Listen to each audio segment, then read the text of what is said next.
Good morning. कैसे हो आप सभी लोग? देखो, अपन ऐसा ही पढ़ रहे थे और जहां अपन ने छोड़ा था उसी क्वेश्चन भाई वैसा ही क्वेश्चन को कंटिन्यू करते हैं।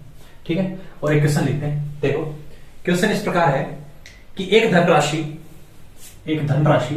मतलब धन लिख लेते हैं। एक धन 12,800 रुपए को दो भागों में बांटकर 15% और 12% पर निवेश किया गया। ठीक है, कोई धन है 12,800 रुपए जिसे दो भागों में बांटा, समान भागों में नहीं बांटा, और ना आपने को बताया कि किन भागों में बांटा है। एक को 15% पर निवेश किया, दूसरे को 12% पर, तथा एक वर्ष बाद ले लेते हैं, तथा एक वर्ष बाद कुल 5,085 रुपए ब्याज प्राप्त करता है।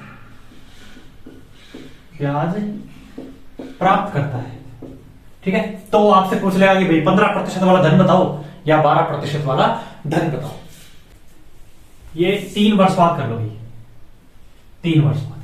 ठीक है, देखो जरा, अगर बेसिक से देखें तो ये बोले कि सर मान लो कि इस पर इसने निवेश किया x रुपए, तो ये 15% की बात कर रहे इधर, ये 12% की बात कर रहे इधर। इस पर अगर इसने x रुपए निवेश किया तो यहां जो रिमेनिंग बच गया वही तो यहां पर निवेश किया। ठीक, क्लियर है? यहां x रुपए निवेश किया, बच गया वो यहां निवेश किया। ठीक है, अब देखो जरा, इसका ब्याज मतलब इसका I1 प्लस ये I2, इसी की तो वैल्यू दे रखी है अपने को 5,085 रुपए। 3 वर्ष का दे रखा है, वो एक अलग बात है। ठीक है, तो क्या कर सकते हैं, यहां से I1 निकाल लें, यहां से I2 निकाल लें, 3 वर्ष का उसको जोड़ दें तो अपना ये वैल्यू आ जाएगी। कर सकते हैं ना? तो बेसिक आपको बता रखा है, आप करने की कोशिश करना, अपन बेसिक से नहीं करेंगे।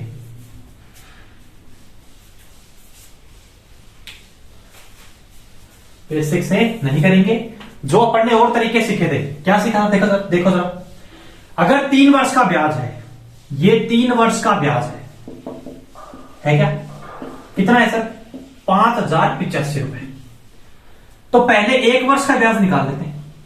अगर 1 वर्ष का ब्याज निकालेंगे तो बोलो जरा, यही आएगा क्या? 3 से डिवाइड कर देते हैं, क्योंकि साधारण ब्याज है, एनुअली बढ़ता है, उसमें कोई मतलब नहीं है कि हाँ ब्याज जुड़ेगा कि नहीं जुड़ेगा, वो जितना बढ़ना है हर साल दर पर और समय पर डिपेंड करना है। ठीक है, अब देखो जरा कितना आया, 3 से कट रहेगा, ये एक बार, ये 16 × 48, 2 बच गए, और ये 9, और ये कितना आ गया 5। तो 1,695 रुपए हर साल ब्याज प्राप्त होता है। कब?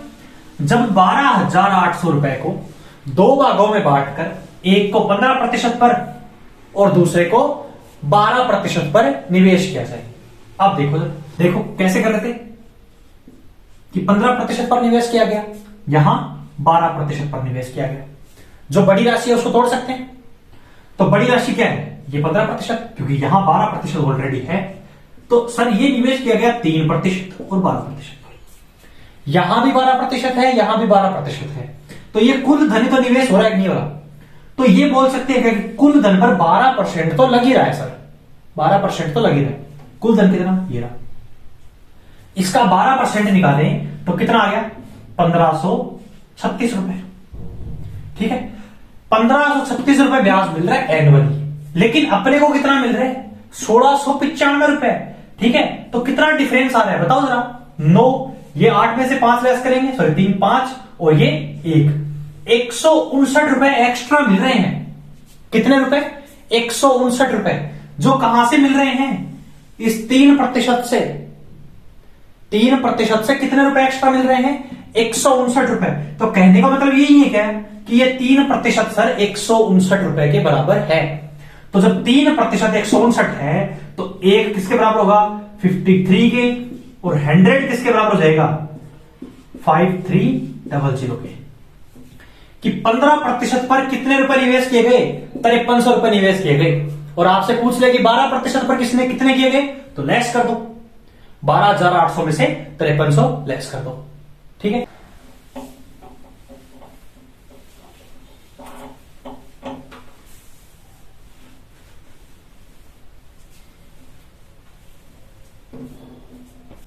देखो नेक्स्ट टाइप देखते हैं।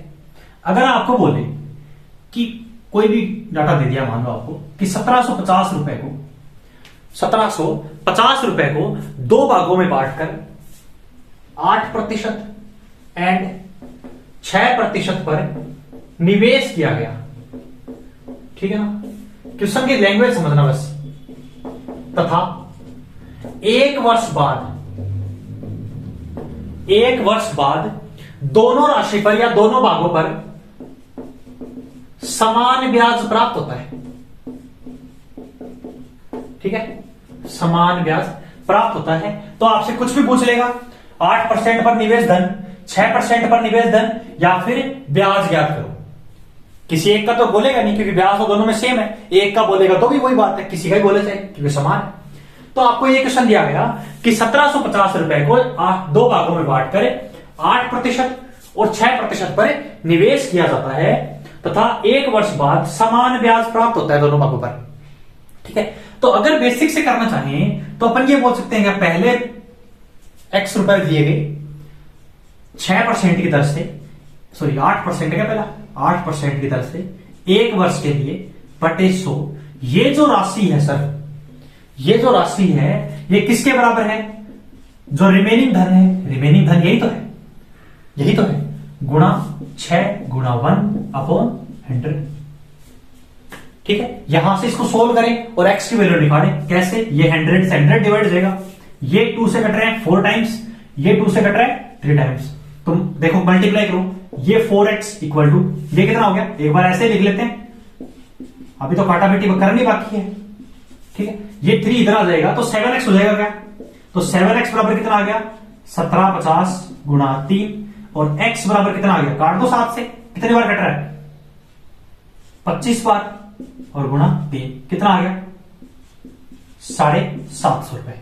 तो 750 रुपए किस दर से निवेश किए गए? x की वैल्यू आई है, तो 8% की दर से कितने रुपए निवेश किए गए? 750 रुपए, रिमेनिंग 1000 रुपए, ठीक। तो अगर आपसे धन पूछे तो आप निकाल चुके हैं, और अगर ब्याज पूछे तो 750 का 8% निकाल दो, 1000 का 6% निकाल दो, कितना रुपए? 60 रुपए। ये तो है बेसिक, लेकिन ये क्यों करना, इतनी कैलकुलेशन क्यों करनी? एक बात समझो,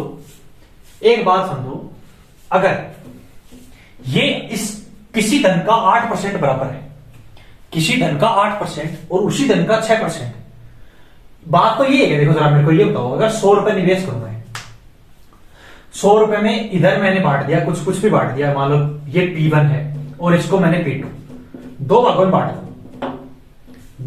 दूं, इसको मैं निवेश कर रहा हूं 8% की दर से, इसको 6% की दर से।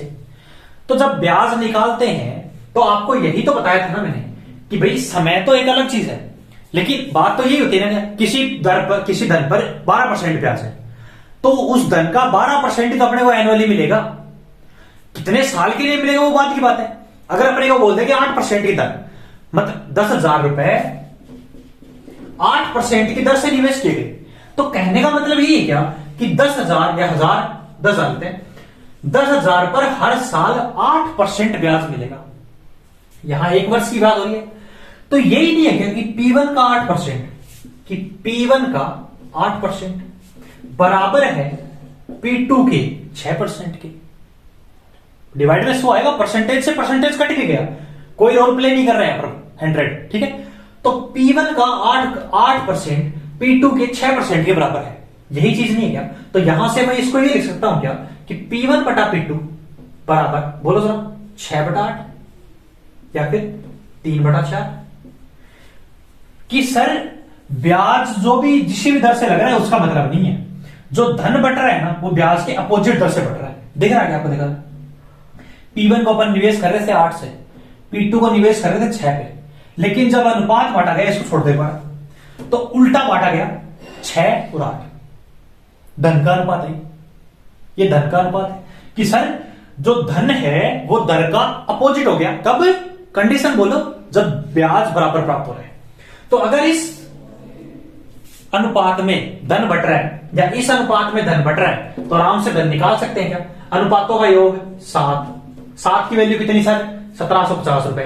1 की वैल्यू कितनी? 250 रुपए। 8 की वैल्यू कितनी? 750 रुपए। 6 की वैल्यू कितनी? 1000 रुपए। निकाल सकते हैं। और अगर आपके पास धन आ गया तो ब्याज तो निकाल लोगे फिर।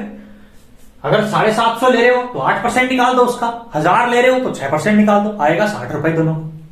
ठीक है, तो ये बात समझ आई क्या? एक और क्वेश्चन कर लेंगे ऐसा कि अगर आपको दे रखा है कि कोई धन है, उसको 2 भागों में बांटा गया और दोनों को अलग अलग दर से निवेश किया गया और दोनों पर ब्याज मिल रहा है बराबर। ठीक है, तो जो धन बांटेंगे वो दर के अपोजिट बांट दो। ठीक है, दर के अपोजिट बांट दो कि पहले अगर 3 और 2 से बांटा गया है तो धन को बांट दो 2 और 3 में। ठीक है, ठीक है, कैसे बांटा है ये देख लेंगे अभी कि भाई अनुपात इनका एलसीएम ले लो 68 और 68 में 8 का भाग देंगे तो 6 बार बटेगा और 6 का भाग देंगे तो 8 बार बटेगा। ठीक है, तो कुछ चीजें छोड़ दो, तो इतना ज्यादा करोगे तो अपोजिट बांट देंगे। ठीक है, या फिर ज्यादा दिक्कत आ रही है तो भाई लघुत्तम ले लो। ठीक है, एक और क्वेश्चन करते हैं।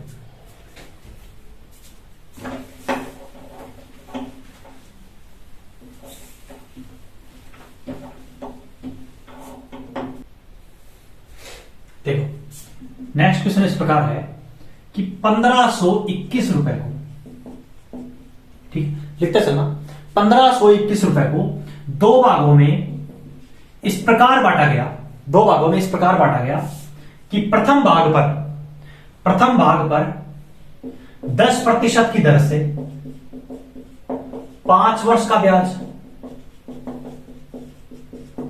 10% की दर से 5 वर्ष का ब्याज, तथा दूसरे भाग पर 8% की दर से 10 वर्ष का ब्याज।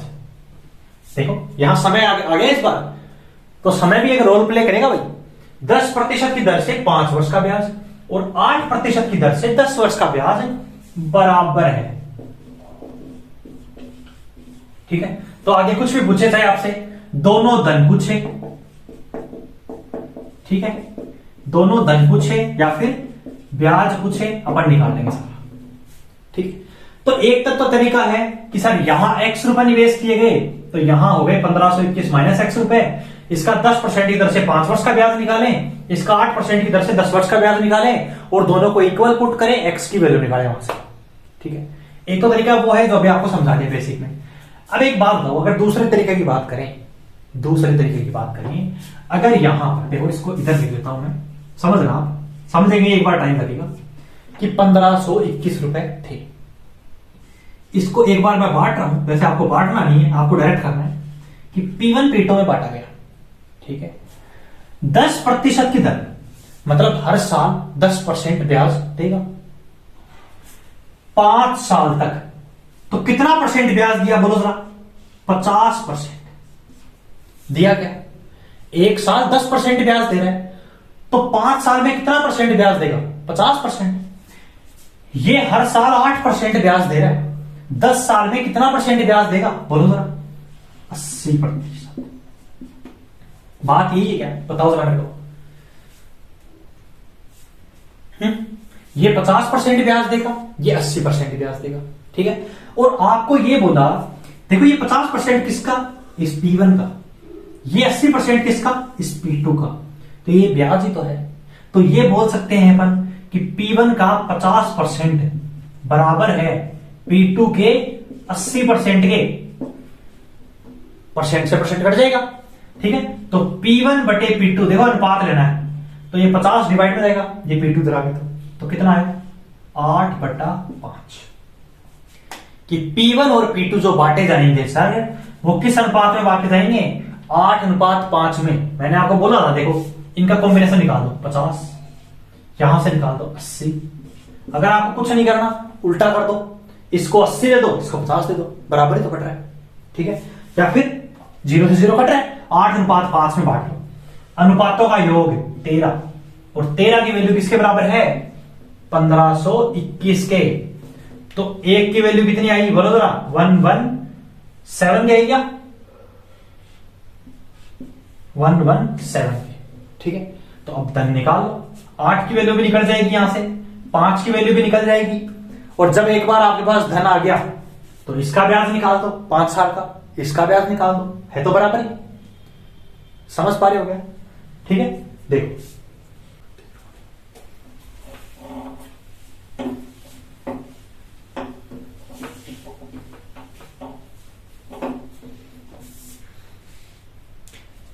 नेक्स्ट क्वेश्चन देखो, ऐसा सही करते हैं कि 1900 रुपए को दो भागों में इस प्रकार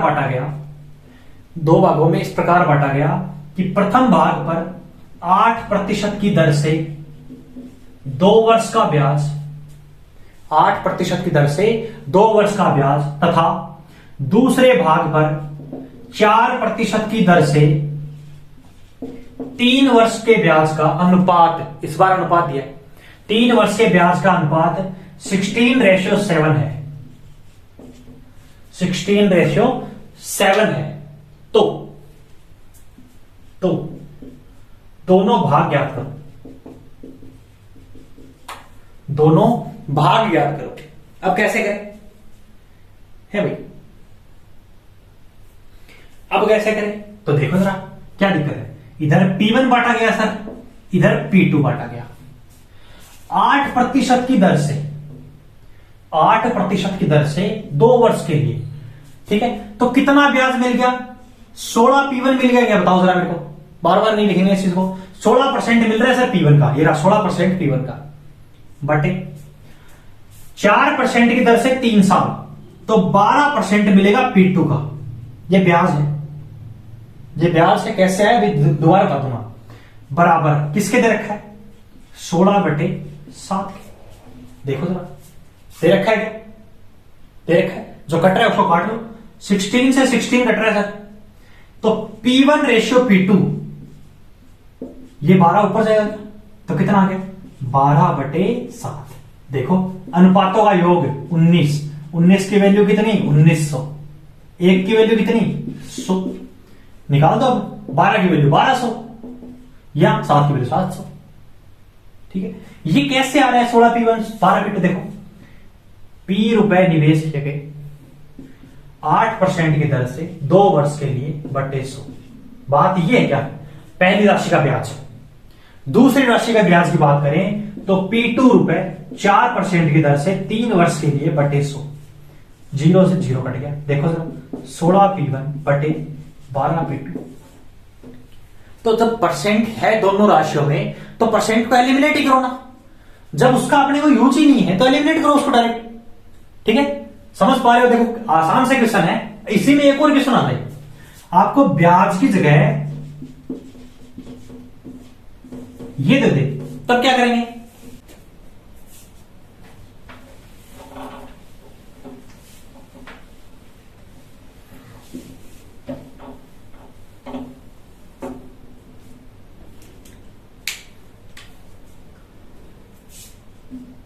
देखो नेक्स्ट क्वेश्चन आपको दे दिया कि 8280 रुपए, 8280 रुपए को 2 भागों में इस प्रकार बांटा गया, 2 भागों में इस प्रकार बांटा गया कि प्रथम भाग को 2% पर तथा दूसरे भाग के 5% की दर से मिश्र धन, इस बार क्या मिश्र धन बराबर है, ठीक है। 8280 रुपए को 2% और 5% पर 2 भागों में इस प्रकार निवेश किया गया कि दोनों भागों के मिश्र धन बराबर हैं, ठीक है। तो बोल देगा दोनों भाग ज्ञात कर, ठीक। अब देखो जरा, अब क्या करें भाई? अब क्या करें? तो एक बार बेसिक से करें तो इसका बात बताओ मेरे को। अगर पहले का मैं मिश्र धन निकालू, A1 निकालू, समझ रहा? अगर मैंने इसको P1 मान लिया, ये P1 P2 प्रिंसिपल है, P1 P2, ठीक है, मूलधन है। तो जब मिश्र धन निकालते हैं तो यही होता है क्या मिश्र धन? एक बार फॉर्मूला लिख रहा हूं मैं, बताओ जरा, यही होता है क्या? तो जब A1 की बात करेंगे, समय 1 साल दिया, ठीक है ना, तो P1 प्लस P1 R कितना 2 गुणा 1/100, यही है। तो इसको ये लिख सकता हूं क्या कि 102 P1 बटे 100। ये काटना काटापिटी बाद में करेंगे, अभी मत काटना, अभी काट के बैठ जाओगे 51/50, बाद में फिर दिक्कत आएगी, ठीक है। 102 बटे 100 P1 लिख सकते हैं एक बार, बताओ जरा मेरे को। इसी तरह अगर P2 निकालूंगा तो वो 105 P1 बटा 100 आएगा, सॉरी P2, ये A2 आएगा क्या? फिर अपन अनुपात निकालें तो ये डायरेक्ट ही कर सकते हैं क्या? अपन 100% राशि सेल्फ होती है, कोई भी राशि है वो सेल्फ 100% होती है, उस पर 2% ब्याज लग रहा है, वो राशि सेल्फ कौन है? P1 है। ब्याज कितना लग रहा है? 2%। तो मैं इसको ये नहीं लिख सकता क्या कि 102 P1 का 102%, 2% ब्याज जोड़ के 102 होगा, बराबर है P2 के 105% की। बताओ जरा, यही बात नहीं है क्या? तो यही बात है। तो P1 बटा P2 अगर मैं कर दूं तो बताओ जरा कितना आया? 105 बटे 102। ठीक है, अनुपातों का योग कितना आ रहा है? 207। ठीक है, और 207 की वैल्यू कितनी दे रखी है? 8,280 रुपए। एक की वैल्यू कितनी? 40। देखो 4 गुना है इसका, एक की वैल्यू 40 आ गई, 105 की निकाल दो, कितनी आ जाएगी? 46 है नहीं, 4200। ठीक है, 102 की निकाल दो, कितना आ जाएगा? 4080 आ गया। तो इतना सोचना नहीं है। अगर आपसे ब्याज बराबर करवाया है, ब्याज का अनुपात दे रखा है, तो कोई भी राशि है उनको ब्याज में बांटो भाई पहले। ठीक है, और अगर मिश्रधन की बात कर रहा है तो ब्याज जोड़ दो। अरे जब ब्याज निकालते हैं तो किसी राशि का 5, अगर आपको बोला 5% ब्याज, तो उस राशि का 5% है वो ब्याज मिलेगा। 100% वो राशि सेल्फ है, 100% खुद, 5% एक्स्ट्रा मिल रहा है, तो कितना हो गया? 105%। हो गया नहीं हो गया? ठीक है, तो इसी तरह ये निकाल लिया अपन ने कि 102% P1 का बराबर हो जाएगा कब? 102%, 105% P2 के। ये इसके बराबर है, क्यों? बोला है कि उससे मिश्रण बराबर है। तो यहां से P1 P2 निकालो और सोल्व करो। कर सकते हैं। एक और क्वेश्चन कर लेते हैं।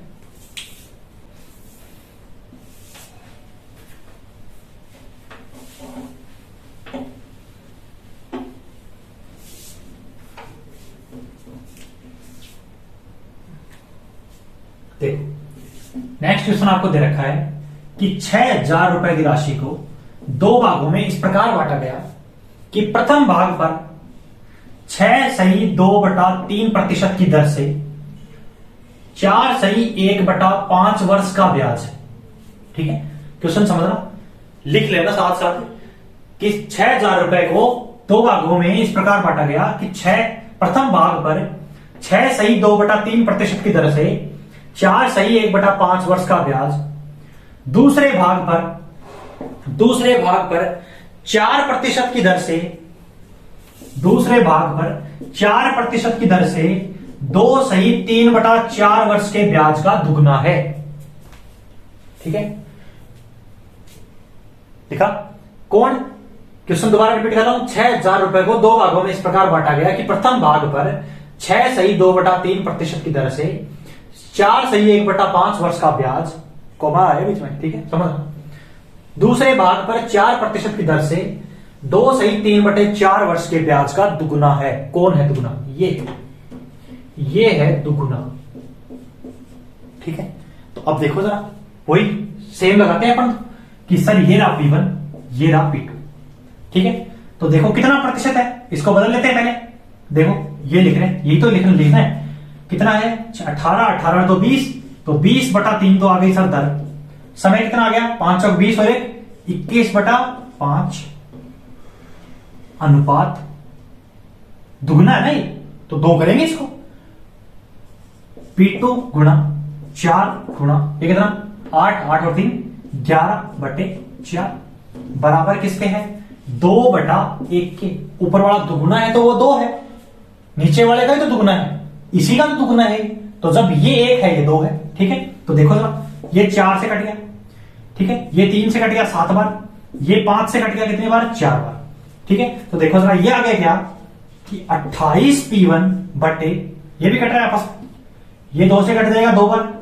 तो बताओ जरा, P1 गुणा 14 डिवाइड बाय P2 इंटू 11 बराबर है किसके? 1/1 के। तो ये लिख सकते हैं क्या कि P1/P2, इसको भगा दो इधर, 11/14। ठीक है, अनुपातों का योग 25, और 25 किसके बराबर है? 6,000 के। ठीक है, तो 1 किसके बराबर देगा? बोलो जरा, भाग दो इसका। 25 का भाग कितनी बार जा रहा है? 2 4 0 240 बार। निकाल लो फिर वैल्यू, 11 की निकाल लो, 14 की निकाल लो।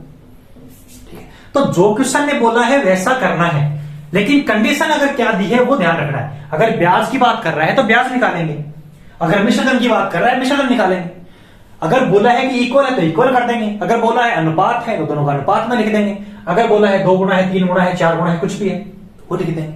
वो भी एक तरीके का अनुपात ही है कि भाई ए है वो बी का दुगुना है।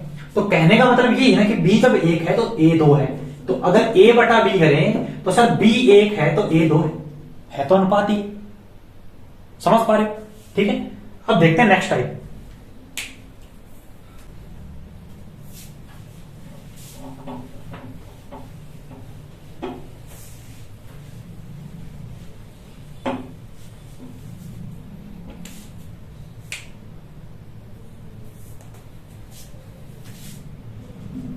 देखो, अगर क्वेश्चन आपको दे रखा है कि ए ने बी से कुछ धन उधार लिया, धन के बारे में कोई जानकारी नहीं है, लेकिन आपको बोला कि कंडीशन सुनना ध्यान से, लिख लेना कि प्रथम 4 वर्षों के लिए 8%, प्रथम 4 वर्षों के लिए 8%, अगले 6 वर्षों के लिए 10%, तथा शेष रिमेनिंग कितना भी टाइम चले उसके लिए 12% ब्याज देय है, 12% ब्याज देय है।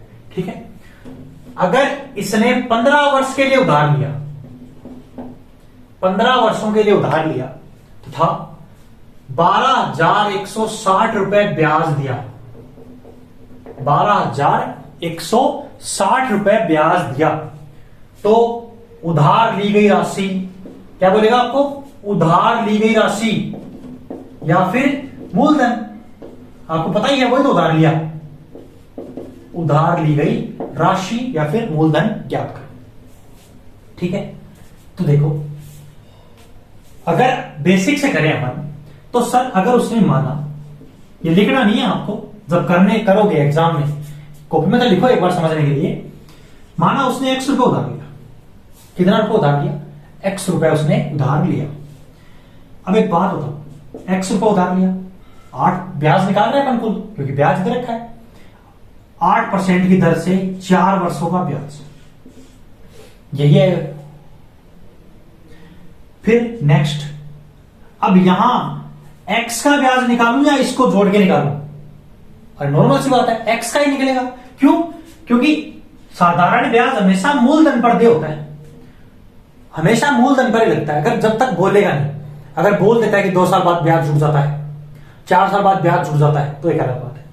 ठीक है, तो क्या X रुपए पर 10% की दर से 6 वर्ष का ब्याज बटे 100। अब देखो जरा, 4 साल यहां ले लिया काम में, 6 साल यहां ले लिया काम में, कितने साल? 15 साल, मतलब यहां 5 वर्ष लगे। ठीक है, तो कितना? X गुणा 12 गुणा 5 बटा 100 बराबर है सर किसके? 12,160 रुपए की। अब सोल्व करें तो देखो कितना, ये 32x बटे 100, ये कितना 60x बटे 100 प्लस ये कितना 60x बटे 100 बराबर कितना बोलो जरा? 12,160। ठीक है, इसको ऐड कर लो, कितना आ गया? 152। ठीक है, 152 आएगा। x बटे 100 बराबर किसके? 12,160 के। और यहां से x की वैल्यू निकाल, कितनी आ गई? 8,000 रुपए। ठीक है, यहां से अपने को पता चला कि राशि कितनी थी? 8,000 रुपए। क्या बिना x के मान्य नहीं हो सकता? क्या बिना x मान्य नहीं कर सकते? क्या कर सकते हैं? देखो जरा एक बार, यहां 4 वर्षों के लिए 8% ब्याज, देखो आएगा तो यही, लेकिन इतना नहीं लिखना पड़ेगा। तो सर यहां से ब्याज मिला 32%। कितना ब्याज मिला? 32%। यहां से कितना मिला? 60%। रिमेनिंग 5 वर्ष, यहां से कितना मिला? 60%। डायरेक्ट निकल रहा है 5, 52, 152% की वैल्यू कितनी है? 12,160 रुपए। ठीक है, तो 1% की कितनी आई? 12,160 बटे 152, जो कितना है 80, और 100% की वैल्यू कितनी आई? 8,000 रुपए। ठीक है, तो जब ब्याज के बारे में आपको पहले ही बता दिया गया कि ब्याज जो होता है वो उस राशि का उतना प्रतिशत, ठीक है, 8%, तो सर x रुपए का 8% वार्षिक, और 4 साल के लिए तो 8 चौक 32% कुल ब्याज, 10% वार्षिक, तो 6 साल का कितना? 10 छिका 60%, 12% वार्षिक, तो 5 साल का कितना? 60%, टोटल ब्याज आ गया 152%। वैल्यू निकाल ली 100% की। ठीक है, कर सकते हैं, देखो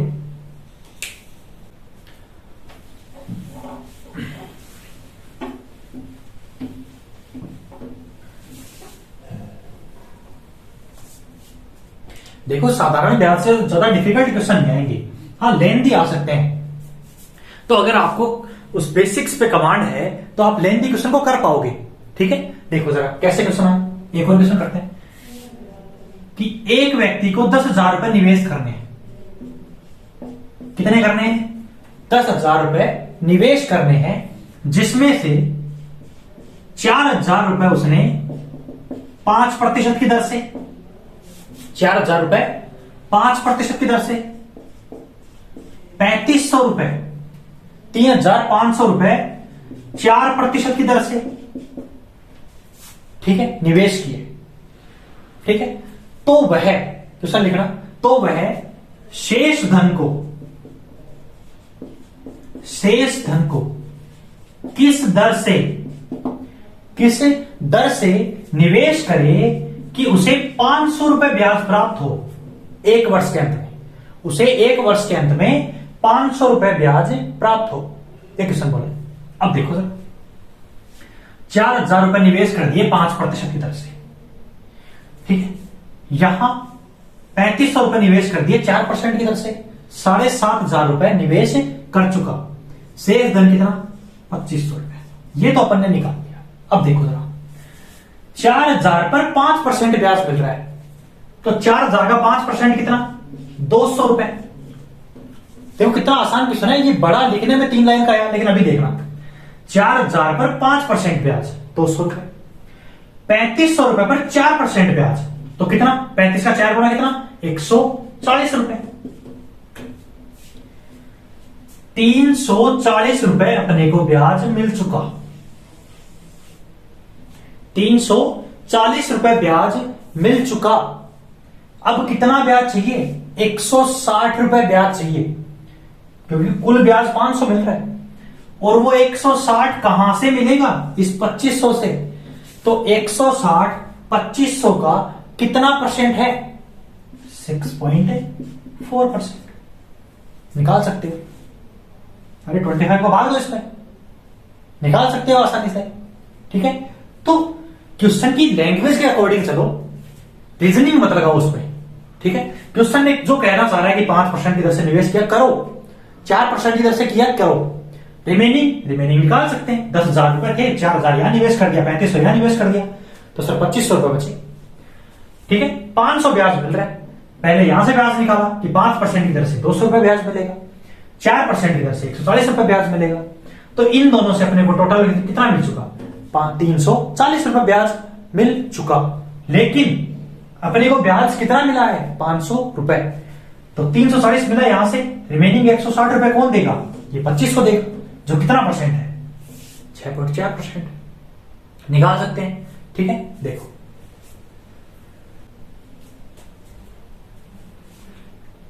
ठीक है, आज इतने ही क्वेश्चन करते हैं, इनको प्रैक्टिस करना बार बार। एक चीज बची है इसमें, इंस्टॉलमेंट या फिर किस्त। ठीक है, इसकी क्वेश्चन कल करेंगे, सारे किस्त के क्वेश्चन करेंगे। ठीक है, तब तक इनको पढ़ो।